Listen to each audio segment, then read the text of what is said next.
turn to Exodus 2. Exodus chapter 2, we'll be looking at that in just a few moments.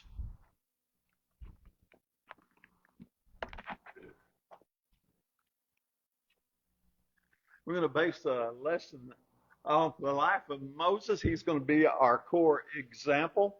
And the idea is I don't care where you're at, God's still calling you. If you're old, young, in between, I don't care how far you're falling, God uses the broken. In fact, if you'll think about it, that's his only option, is to use people who fall short of the glory of God. So everybody has a past. Now, your details will vary from somebody else's details, and I get a tickle out of it because everybody thinks their past is just so dark and wicked. Oh, preacher, you don't know what I've done. No, I don't know the details, but I know the limits of humanity. And I know outside of 5 or 6 sins, there's really nothing else you could have done. You just did it a different time, a different place than other people did it. Now, I don't want you to totally dismiss it, but I don't want you to think, oh, you're so bad, you're the baddest of the bad. You're not. You're absolutely not. And whatever your failures are, that doesn't disqualify you from repentance. Let's just kind of two go hand in hand there. So sometimes our failure is going to prepare us to do something better. And one of the things that it helps us do is we learn to stop trying to do everything on our own. We stop trying to direct our own paths and learn to walk in the footsteps of Jesus. Finally, somewhere along the way, I hope you learn it's not about me, is it? It's about me getting me out of the way and letting God fill me with his will and his direction. I think that's the lesson Moses finally learned. And it was difficult. It was challenging. So God had a plan for Moses, from the very beginning. I think a lot of us look at life like a puzzle, and it's only like 25,000 pieces. I mean, if you take an average life of 70 years and multiply it by 365, you get a whole lot of pieces in that puzzle. Problem is you don't have the top to the box. And you know what I mean. I'm talking about the picture that shows you. You always look at the picture trying to figure out where all the pieces go. Well, we've got 20 plus thousand pieces and we don't have a picture of where it's all going. We can't figure it out. We don't know really what's going on all the time. That's where faith comes in, incidentally, learning to trust God and follow his direction. Moses started from one of the most obscure places you could begin. Just glance at Exodus 2:6 for a second. This is where life takes a turn. You know, Pharaoh had decided that all the young males should be killed, and they, of course, put Moses in the ark. And this is Pharaoh's daughter, and she opened that little box, and she saw the child, and behold, the boy was crying, and she had pity on him, said, this is one of the Hebrew children. Now, as you look at that, and as Moses started getting some self-awareness and what is this all about? What is going on here? He was born in slavery. He had hopelessness. That's all he had looking out in front of him. And now Pharaoh's daughter says, I like this one. I'm going to keep this. Now, you look at it all, and we do it from, what is this? 3,500 years later after Moses. We see it. We've been taught this since childhood. But God, way back then, saw the end from the beginning. He knew everything that was coming. He knew all the details, and he had a plan, and it worked out. And I'm going to tell you that God has a plan for us too. Now, I will say that I do not believe that God's plan for us is going to be as phenomenal and outstanding, and people keep talking about what you and I did 3,500 years later. I just really don't have that in mind. But rest assured, God has a plan for all of us. Even if you just want to settle on Ecclesiastes 12 and 13, fear God, keep his commandments, for this is the whole duty of man. God has a plan for all of us. Most of us have a minor role. Amen. I agree. But think about it a second. I know we look at Moses and we go, wow, Moses, what a life. Would you really wanted that life? Would you really have wanted to stand in front of Pharaoh and go, God says, let my people go, and then have to fight that fight? And then wander in the wilderness for 40 years with an obstinate, stiff-necked, rebellious, whiny, cranky people? I look at my minor role and I go, I kind of like this. This is a little bit more comfortable than what Moses had. So as you think about God has a plan for me, and I believe he does, don't bemoan too much if your plan is just kind of lost among 8 billion people. It's not lost among God, so don't worry about that. So Moses really didn't know where he belonged. He's a Hebrew, that's very obvious, but he's in Pharaoh's palace. If you look down at verse 11, you see where he's starting to wrestle with his identity as he comes into his maturity, his adulthood. It came about in those days when Moses had grown up, he went out to his brethren and looked on their hard labors. There you go. Here he is. He's in the palace. He knows he's a Hebrew. He's out there looking at his brethren and he sees problems. Now, specifically in this text, he saw an Egyptian beating a Hebrew, one of his brethren. So he looked this way and that, and when he saw there was no one around, he struck down the Egyptian and hid him in the sand. He's trying to figure out, where do I belong? What do I do? And he's struggling with how he's supposed to be fitting into the big picture. Because remember, he doesn't have a box top where it shows the picture and exactly where he fits in. He's just kind of stumbling his way forward, I guess is the best way to say it. Let's go over to Hebrews 11:23 and just through verse 25. This gives us a little insight also. Hebrews 11:23. This is just a little synopsis. By faith, Moses, when he was born, was hidden for 3 months by his parents because they saw he was a beautiful child, and they were not afraid of the king's edict. By faith, Moses, when he'd grown up, refused to be called the son of Pharaoh's daughter, choosing rather to endure ill treatment with the people of God than enjoying the passing pleasures of sin. Let's go ahead and do verse 26. Considering the reproach of Christ greater riches than the treasures of Egypt, he was looking to the reward. And so he's wrestling and he's struggling, and we all do it. We all go through those times where we're just really not sure how this is all supposed to be coming together and what we're supposed to be doing specifically in our life. And we look at Moses and we ask, okay, what can we learn? Well, one of the things I would say is pause, slow down a little bit. Don't rush life.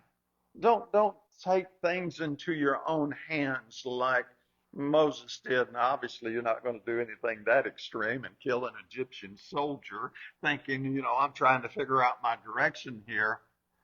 But we still do extreme things sometimes. We need to slow down, we need to reel it in, and we need to think on it.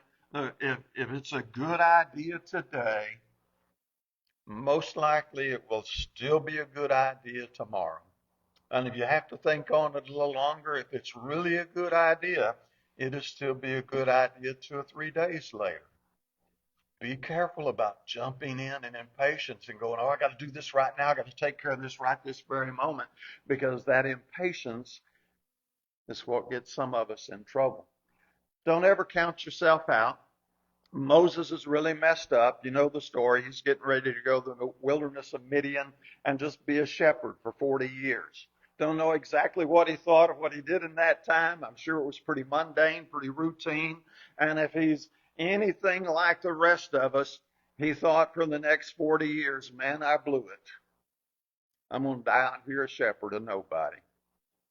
He just didn't have it all figured out, of course, but he wasn't out, was he?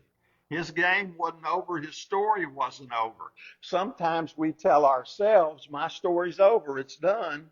I'm too old. I'm too this. I'm too that. God says, no, it's not. I've just been waiting for you to get yourself out of the way. I want you to accept that you were created on purpose. We won't delve into that, but write down Psalms 139 if you're taking notes. And understand, you were created on purpose, just like Moses was created on purpose and everybody else, all 8 billion of us, we were created on purpose. Then you start making excuses, though. Then we all do this. You start feeling overwhelmed by the excuses. You see that need to do better. You see this opportunity. For Moses, it's a burning bush that's not burning, and he's talking to God. And of all things, he sees the need that needs to be met, and what does he start doing? He starts making excuses. Now, we're not going to enumerate those excuses right now. We've done sermons on that in the past, but he starts making excuses. We do the same thing. We're looking at a situation going, I really need to, and fill in your own blank. I need to do X better. But, and then the excuses start coming in. And we never do whatever that thing is better because we just start feeling overwhelmed by it. And part of the problem here is instead of looking at the next step, we look at the goal line that may be 100 miles down the road. And there's no way you can take one step and cover 100 miles and reach the goal in one step. There's a whole bunch of little bitty steps in there, and that's where the overwhelm starts coming in. So Moses sees himself as a failure, like you and I have done at times, and he starts making excuses. We'll notice that in Exodus 4, verse 11 and 12, just very briefly. Exodus 4. So he's been making excuses. Verse 10, he said, I'm slow of speech. I don't speak well. I'm not good in front of people. And the Lord said to him, who has made man's mouth, or who makes the mute, or the deaf, or the seeing, or the blind? Is it not I, the Lord? Now then go, and I, even I, will be with your mouth and teach you what you are to say. So the next one, Moses just basically says, Lord, just send anybody else. Please, anybody but me, right? What we've got to get over, and this is tough because we are so performance oriented. We have to get over it's not about me, and it's not about you doing it on your own ability. It's about Philippians 4:13. I can do all things through Christ who strengthens me. It's about getting yourself out of the way and saying, this is what I got, whatever this happens to be in your case, and I believe God can use it. And I believe God will use it for the good of his kingdom and to his glory, even though the world will not celebrate it. You see, did you catch that right there? Facebook may never give you 10,000 or 1,000,000 likes. That's irrelevant. You need one like, and that's God's. And if God likes what you did, you're in. And if God doesn't like what you did, and 2 million people give you a like on Facebook or YouTube or Instagram or TikTok or wherever you're at, it's irrelevant. There's only one that counts. That's God's. And so it's not our strength. He doesn't call the qualified, he qualifies the called. And that's just what he just now told Moses. I don't think Moses was lying when he said he was slow of speech and what have you. There's a little debate on that, but let's not debate it right now. And God says, I, even I, will be with your mouth and teach you what to say. Whose power is operating here? When Moses stands before Pharaoh and makes the various proclamations and the plagues follow, was that Moses' power? No, that wasn't Moses' power. That was God. That's what we need to catch. It's not my power or your power that's going to get the thing done. It's God's power. It is his word that is the power of salvation. All he needs our mouth to do is open up and talk and let people make their own choice. So God's not afraid of your weakness, and he's not looking at anybody going, man, I can't use that one. They don't have any talent. Doesn't matter if you're the 1 talent man, the 2 talent man, or the 5 talent man. God says, if you're willing, I can use you. If you'll get yourself out of the way, I can use that. Obedience isn't going to wait for the perfect conditions because the conditions are never perfect. There's always an excuse. Well, I want to do this or that, but Trump's doing all that tariff stuff. This isn't the time. Well, let me tell you, one day, and I don't know when, but one day tariffs are going to be history. And the person who made the tariff excuse is going to turn around and go, well, yeah, I should do this, but right now, Washington's doing that, or Madison Avenue's doing that, or the prognosticators, whoever they happen to be, are saying this or that, because the person who's looking for an excuse not to act will always find an excuse not to act. And they'll always be going, well, you know, it's just not the right time. It's not the right temperature. It's not the right whatever. The conditions aren't perfect. And they'll do this excuse all the way to the grave. They'll be laying in their nursing home, sitting in their wheelchair, going, well, I wasted my life, but it wasn't my fault because life was never perfect for me. Now, if that's the way you want to end up looking back, reflecting over all your past years, that's your call. I would much rather get to my rocking chair and go, you know, I am back but 250. I wasn't that great of a player, but I played. I was on the field and gave it the best I could. Other than sitting around going, well, it just wasn't fair. We don't go it alone. We go it with God. I'd take you back to Philippians 4:13. I'd take you back to Exodus 4. And what was that, verse 12, where God said, I, I will be with your mouth. You're not alone. Number 4, you go to confronting your Pharaohs. And we all have our Pharaohs. You've got to figure out what they are in your life. And Pharaoh didn't comply. If you're back there at Exodus 4, turn over a page. I want you to look at 5 and verse 9. So Moses does exactly what he's supposed to do. He goes into Pharaoh. He says what he's supposed to say. And Pharaoh just throws a fit, has some other things to say. Back up in verse 5. Pharaoh said, look, the people of the land are now many, and you would have them cease from their labors. Drop down to verse 9. Pharaoh just pushes back harder. Let the labor be heavier on the men, and let them work as it is, so that they will pay no attention to false words. And then they had the taskmasters say, tell these guys go get their own straw, down in verse 11. Made the work even harder. Now, wait a minute. I thought God was supposed to be with me. I thought this was supposed to go smooth and easy. Incidentally, that's the part of the message Moses never heard. It is in the record. It is when he's at the burning bush. God basically tells him, I'll paraphrase a bit, let you go back and read it. He says, this is going to be tough. This isn't all going to go smooth, but it's going to work out. And Moses does what it is, and Pharaoh doesn't comply because faith doesn't make it easy. Faith makes it possible. This is something we're doing over time. We're learning in a process. How many plagues did they have to go through before Pharaoh finally said, get out of here? We've had it. Certainly wasn't the first one. Incidentally, had it been the very first time, if Moses walked in here in chapter 5 and said to Pharaoh, let my people go, and Pharaoh said, yeah, okay, I think I will. Now, what are you going to do for a Bible class when you're teaching 4-year-olds? Like, this isn't much of a story, but you get 10 plagues, and now you really have a story. And also, you really have a victory at the end. And so sometimes I think we get confused. We think, well, it's supposed to be easy because I'm believing. No, it's possible because you're believing, but it's not going to be easy.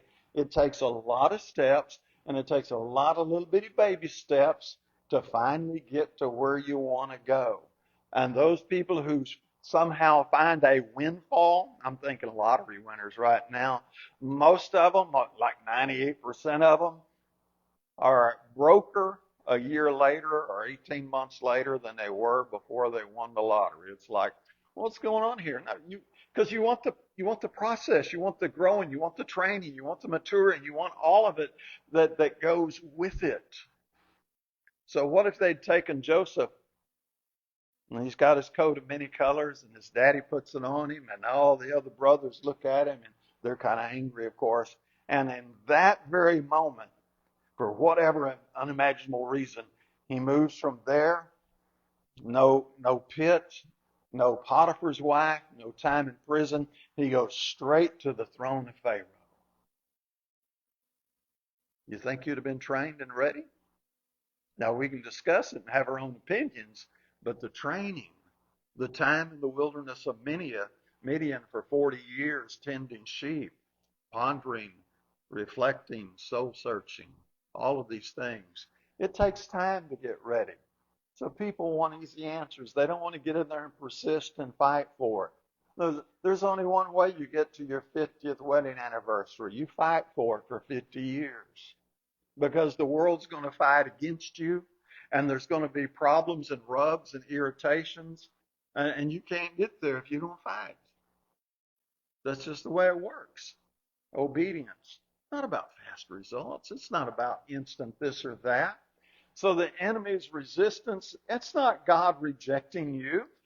When Moses stood before Pharaoh there, and Pharaoh said, I'm going to make it tougher on the people, that wasn't God being mean. That was Pharaoh pushing it back against God. That's part of our straight and narrow road. Take up your cross, fight the good fight, and all that stuff. So we don't give up. We do like Moses. He didn't get it. He didn't understand it. But he kept pressing forward. So we just trust God's plan and we persist. We talk about Revelation 2:10. Be thou faithful unto death. Okay, great. Now I gave it one try and I quit. Wait a minute. Excuse me? That's not faithful unto death. Giving it one, two, couple of little tries. Responsibility. Moses found out it's not for the cowardly, and we need to understand it's not for the cowardly. We have a modern saying, we say adulting's hard, and adulting is hard. Why? Who's got the responsibility? Us adults.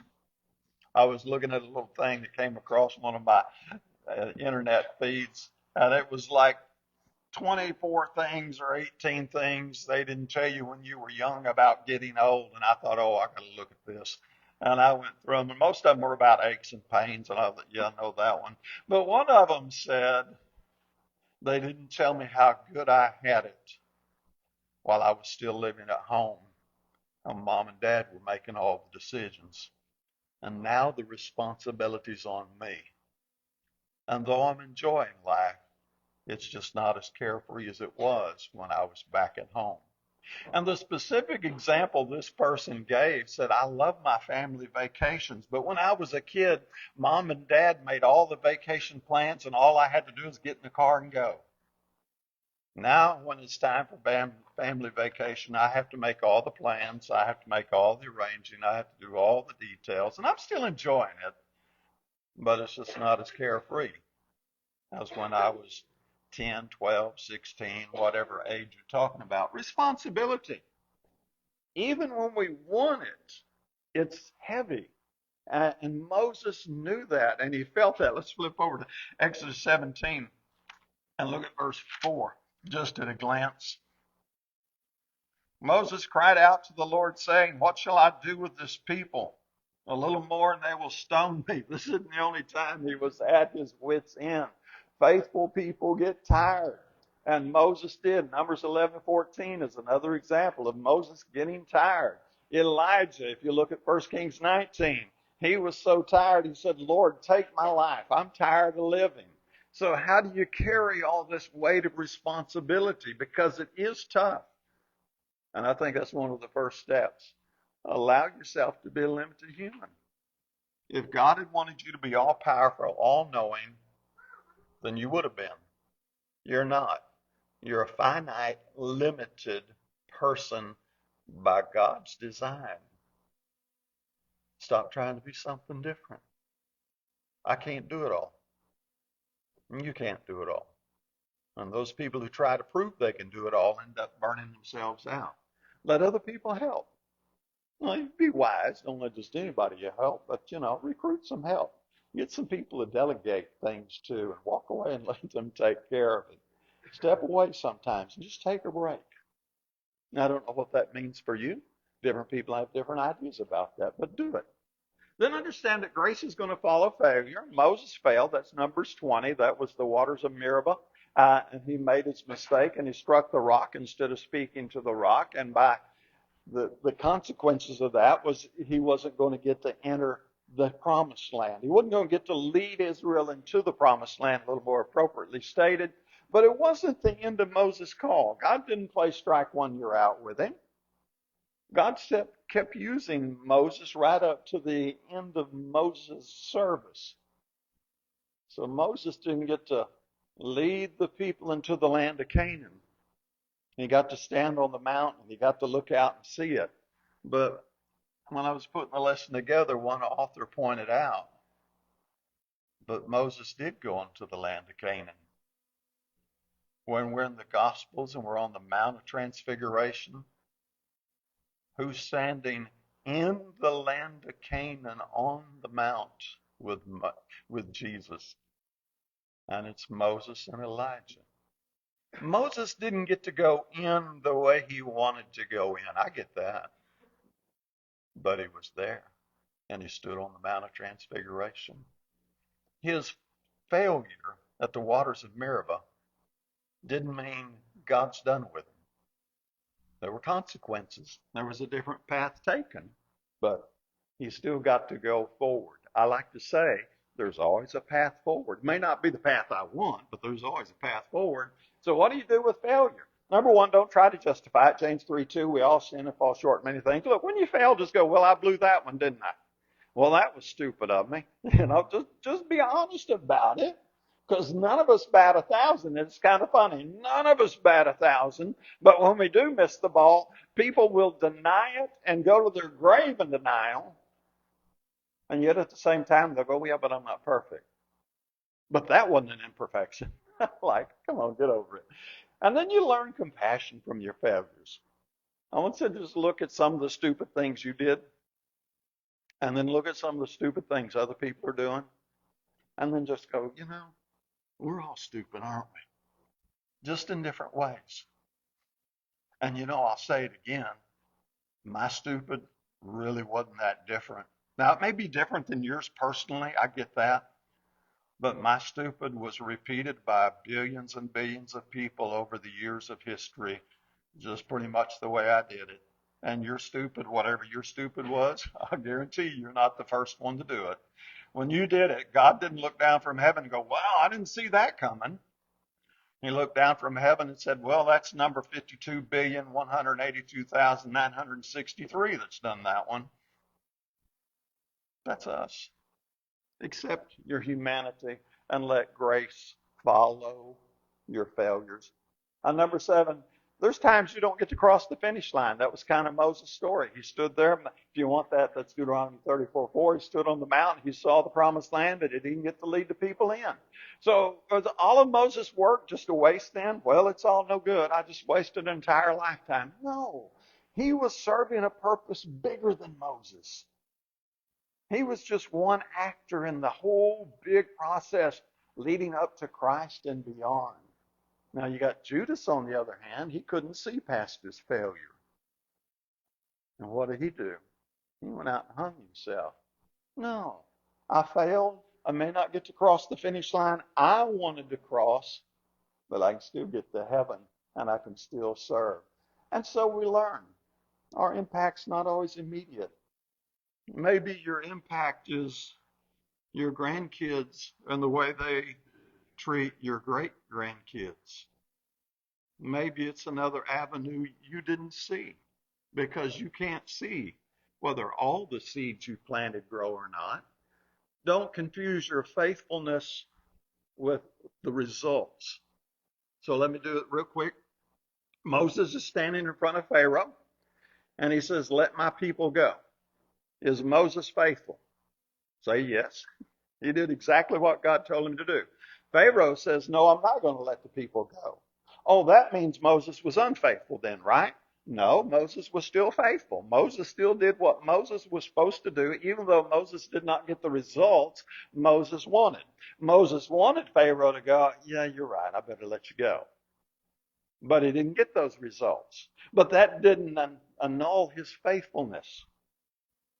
Be sure you're not confusing faithfulness with results. Your job is to sow the seed. Go into the world, preach the gospel to every creature. Results? Don't know. That's not your job. Paul sowed, Apollos watered. God gave the increase. You sow, you're faithful. Results? That's another issue. So we're part of a much, much bigger story. And sometimes you got to back off and try to see that bigger story. Death, your death, is not the end unless you assume the story's all about you. Now, if the whole story's about you, of course, death's the end. But I think we all know the story's not about us, is it? It's about something much, much bigger. So I want you to harvest the encouragement from Moses that you can. I just want you to look at him and go, okay, I hadn't thought of it that way, but yeah, that's neat. You're not too broken. You're not too far behind. God can do with you anything he wants to do. I don't care if you're 80 years old like Moses was at a burning bush talking to the Creator himself. He can do what he wants to do. And when you fall down, take courage from Proverbs 24:16. Righteous man falls 7 times and he rises again. That's what a righteous man does. He keeps getting back up. So you have God's permission to get back up. Absolutely, you have God's permission to get back up. And once you go through your wilderness, and we all go through our wildernesses, plural, some of them are short, some are long, learn. It's not a total waste. Let me say it this way. If you will learn, it's not a total waste. We get to decide whether our wildernesses are a waste or not. So, finally, God's power, it never, ever expires. What you have to do is you have to listen. You have to hear the voice of Jesus. And if you can hear him speaking and get over yourself and past all of your excuses and all of the what ifs and yeah buts, and just say, God, I hear you. You said it. That settles it. I'm going. And you're on the right path. Isn't that pretty simple? And that's pretty awesome. Now my question is, are you on the right path? If you are, stay on it. If you're not, it's time to make a change. If we can help, let us do so while we stand and sing.